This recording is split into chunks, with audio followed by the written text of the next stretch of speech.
नमस्कार, मैं हूं माही सिंह और आप देख रहे हैं नेक्स्ट 9 न्यूज। आज बात करने वाले हैं चंद्रशेखर आजाद को लेकर। जी हां, चंद्रशेखर आजाद ने उत्तर प्रदेश में ही नहीं बल्कि हरियाणा, बिहार और महाराष्ट्र में भी ताल ठोकने की तैयारी कर ली है। इतना ही नहीं, ये भी कहा जा रहा है कि चंद्रशेखर आजाद अब दिल्ली की तरफ भी रुख करने वाले हैं। लेकिन वो यहीं तक नहीं रुकने वाले हैं, उसके साथ साथ वो मायावती के लिए बड़ी चुनौती बन गए हैं। अगर विपक्षी पार्टियों की बात करें तो चंद्रशेखर आजाद अगर उनका मुकाबला करते हैं तो कहीं ना कहीं ये बात समझ में भी आती है, लेकिन मायावती के साथ अगर उनका मुकाबला होता है तो कहीं ना कहीं इस बात की तरफ संकेत जाता है कि अब जनता भी चंद्रशेखर आजाद के इन कदमों और इस एक कह लीजिए लहजे की वजह से कहीं ना कहीं कंफ्यूज होती हुई नजर आ रही है। एक तरफ मायावती की तारीफ करते हुए नजर आते हैं, जब राजेश चौधरी मायावती के ऊपर निशाना साधते हैं तब चंद्रशेखर आजाद कहते हैं कि बहन जी के खिलाफ एक भी शब्द नहीं सुनूंगा और अगर ऐसे नेता बोलेंगे तो उनको जूते से मारूंगा।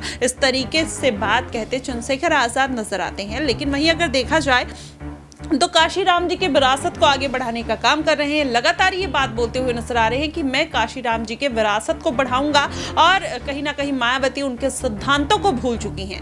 तो शायद यही कारण है कि चंद्रशेखर आजाद रावण चुनौती देते हुए नजर आ रहे हैं और मायावती की पार्टी का जो गिरता हुआ जनाधार है उससे ये साबित हो जाता है कि आने वाले दिनों में अगर ऐसा ही चलता रहा तो चंद्रशेखर आजाद कहीं ना कहीं मायावती की उन सीटों पर कब्जा कर लेंगे जहां पर मायावती का अभी भी थोड़ा बहुत जनाधार देखने को मिलता है।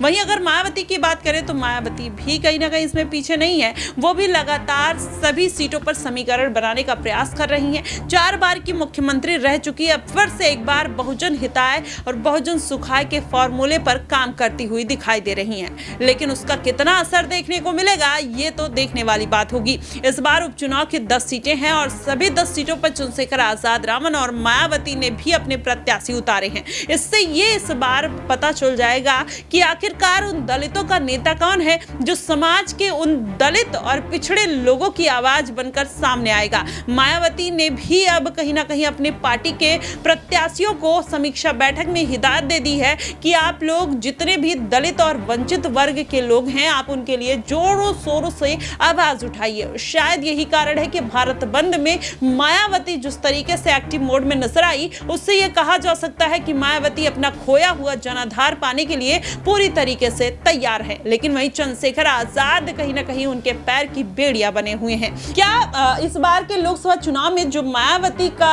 हाल हुआ था, जिस तरीके से उनका एक तरीके से जो मूव था वो कहीं ना कहीं फेल होता हुआ नजर आया, उससे ये कहा जा सकता है कि चंद्रशेखर आजाद रावण ने भी वो साख बनाने की पूरी जुगत कर ली है और ऐसे में मायावती उसमें पीछे रह गई हैं, क्योंकि ये लगातार बातें इसलिए निकल कर आ रही हैं कि अब गिरता हुआ जनाधार बचाने के लिए मायावती अपना समीकरण बनाने की कोशिश कर रही हैं। ऐसे में माना जा रहा है कि बहन जी का कमबैक हो सकता है इस बार के उपचुनाव में कुछ बड़ा खेला करते हुए नजर आए। वहीं चंद्रशेखर आजाद ने अगर किसी भी तरीके से गेम पलट दिया, जैसे कि उन्होंने हरियाणा विधानसभा चुनाव में पलटा है, वही गेम अगर कई और राज्यों में करते हुए नजर आएंगे तो जाहिर तौर पर बहन जी की जो मुश्किलें हैं वो बढ़ती हुई नजर आ सकती है। फिलहाल देखना दिलचस्प होगा कि आखिरकार दलितों की लड़ाई में कौन जीतता है, मायावती या चंद्रशेखर आजाद। किसका दांव सबसे ज्यादा बेहतर चलता हुआ दिखाई देता है ये भी देखना बेहद दिलचस्प होगा। फिलहाल आपको क्या कुछ लगता है आप हमें कमेंट बॉक्स में जरूर बताइएगा। फिलहाल के लिए बस इतना ही। देश और दुनिया की तमाम खबरों के लिए हमारे साथ बने रहिएगा नेक्स्ट 9 न्यूज पर।